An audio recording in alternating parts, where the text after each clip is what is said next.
Shalom. All praises to Yahweh, Bahashim, Yahweh Shai, Bahashim Rakakwadash. Double honors to the elder apostles, the bishops, and the elders of Jim Master as well. Peace and salutations to the elect. My name is Ainal. The title of this video is They Are Scared of What Happens Next. And this won't be quick at all. Just simple videos. These these devils are, scared of World War III. They're scared of this war becoming the war that ends their rulership, and it shows, and I mean, that's just the point. So basically, I have here pulled up Joe Rogan experience with Donald Trump interview. And here you can see that Donald Trump is going to talk about, basically the prophets saying the world we're in the Middle East. And then in the next two videos, we have Tucker Carlson interviewing the guy's name, basically a Russian template. Let me see how to grab it. So yeah, he interviews this guy. And we probably might just play the whole thing of this. So let me just get to the point. That's the point. Let me see. The Middle East is rapidly changing. There are prophets that say the world will come to an end in the Middle East. You know that, right? And we have weapons today that are so scary. When you look, I rebuilt them all. And when you look at the weapons we have today, the biggest threat we have in the world today is nuclear weapons. And we have other weapons too that are devastating. But the nuclear weapons, the biggest threat we have in the world today. And that's what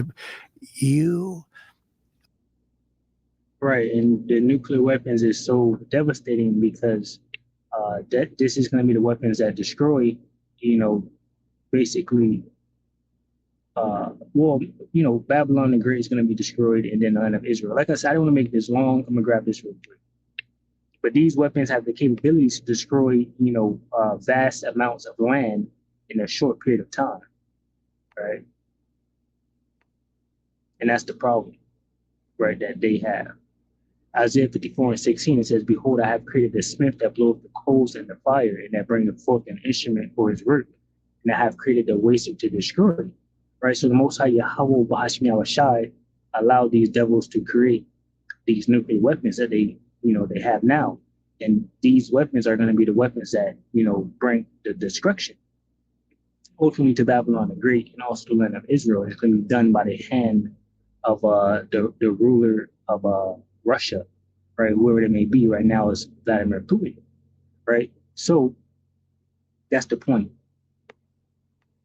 Grab this, and as he said, prophets say that the war, the wars are going to come in the Middle East, and he knows it's because of the nuclear weapon, because that's what the prophets are prophesying, right? And they're scared of this, and they're trying to avoid it. So here's another portion. This is Tucker Carlson interview on this guy here, and let's see, does he even say anything about it?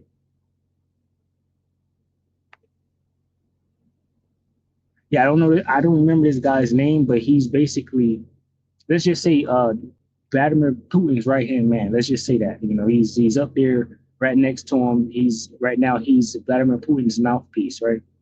So.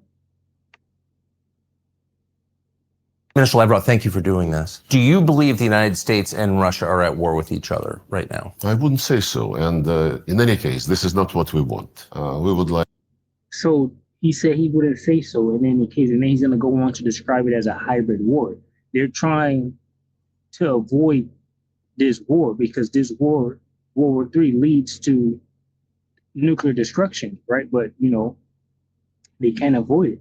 Like to have normal relations with all our neighbors, of course, but generally with all countries on earth, especially with the great country like the United States. President Putin repeatedly expressed his respect for the American people, for the American history, for the American achievements in the world, and we don't see any reason why Russia and the United States cannot cooperate for the sake of the universe. But the United States is funding a conflict that you're involved in, of course, and now is allowing attacks on Russia itself. So that doesn't constitute war. We officially are not at war, but what is going on in Ukraine, some people call it hybrid war. I would. All right, so even he said we're not officially at war, right? They haven't called it war, and they're afraid to call it war because this war leads to World War III. Let me grab this.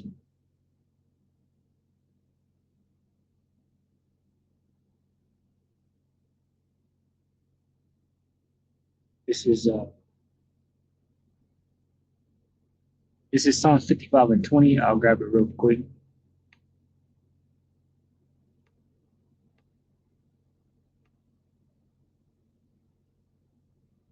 It says, he hath put forth his hands against such as be at peace with him. He hath broken his covenant, right? And that's what this guy is going into. If you watch the whole interview and what they're talking about, Putin stressed that he didn't want America doing certain things, and they just kept doing it, So, it's basically going to draw the hand of Vladimir Putin. The Most High is going to allow him to think an evil thought. Call it hybrid war as well, but it is obvious that the Ukrainians would not be able to do what they're doing with long-range modern weapons. And now he's explaining the fact that they know that American people are helping the Ukrainians, but they're trying to avoid this war, right? Without direct participation of the American servicemen.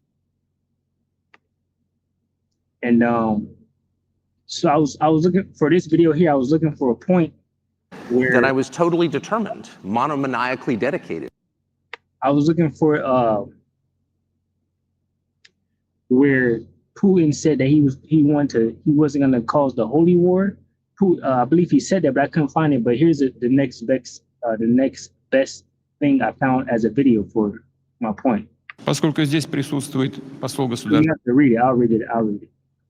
Поскольку здесь присутствует посол The ambassador of Israel is present here. I will say that Russia is making active efforts государства Израиль, скажу, что Россия прилагает to prevent the current Palestinian-Israeli conflict from escalating into a major war in the Middle East.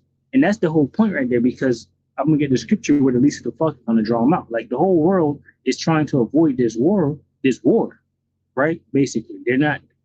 Vladimir Putin doesn't even want to say that he's at war with America, and he is, right? Because you have American soldiers or American personnel, like the guy just said, in Ukraine, helping Ukraine to kill his people. So they're scared of it. That's the point. This is Revelations 11:11. It says, and after 3 days and a half, the spirit of life from Yahweh entered into them, and they stood upon their feet, and great fear fell upon them which saw them. So the people around the world, the heathen, seeing the Israelites wake up, to who they are, to the correct, knowledge, and they're afraid and they're trembling, because this means the end of their rulership. Ezekiel 37:10, it says, so I prophesied as he commanded me, and the breath came into them, and they lived and stood upon their feet, in exceeding great army, right? So basically, the birth came into us. I mean, so these precepts kind of go hand in hand. When you get this, it's a spiritual army, right? The weapons of our warfare are not carnal, right? They're spiritual, right? Just by speaking these words, but at the same time, these words is bringing down strongholds, and they're afraid of this. They're afraid of us waking up, and they're afraid of everything that the Most High has put in our mouth to say, which is the end of their rulership. And that goes into the World War III that they're trying so desperately to avoid, and and say that they're not at war with each other. So this is Wisdom of Solomon, chapter 5, verse 1. It says, then shall a righteous man stand in great boldness before the face of such as have afflicted him and made no account of his labors. When they see it, they shall be troubled with terrible fear, and shall be amazed at the strangeness of his salvation, so far beyond all that they looked for. Right? So the point right there is, when they see it, they shall be troubled with terrible fear. And that's exactly what's happening. That's why they're trying so hard, to avoid, like I said, this thing here. And I'll grab Jeremiah 50:45. It says, therefore, hear ye the counsel of the Lord Yahweh Bashal that he hath taken against Babylon, right? So we get into it. The whole counsel that he has taken against Babylon is complete destruction, right? By the hand of the Medes. It says, Therefore, hear ye the counsel of the Lord Yahweh Bashman Shai that he have taken against Babylon and his purposes that he have proposed against the land of the Chaldeans, right, which is Babylon. It says, surely the least of the flock shall draw them out. Surely he shall make their habitation desolate with them, right? And the point is, even you can search it up. They had a ceasefire over in the land of Israel, and the Israelis broke that ceasefire right there, and they're continuing to break all these different ceasefires. They're finding reasons to continue to go to war, right? So that's why the least of the flock, is going to draw out the Babylon the Great to World War III. So, with that, I'll say Shalom to the select, which consists of men, women, and children. Shalom.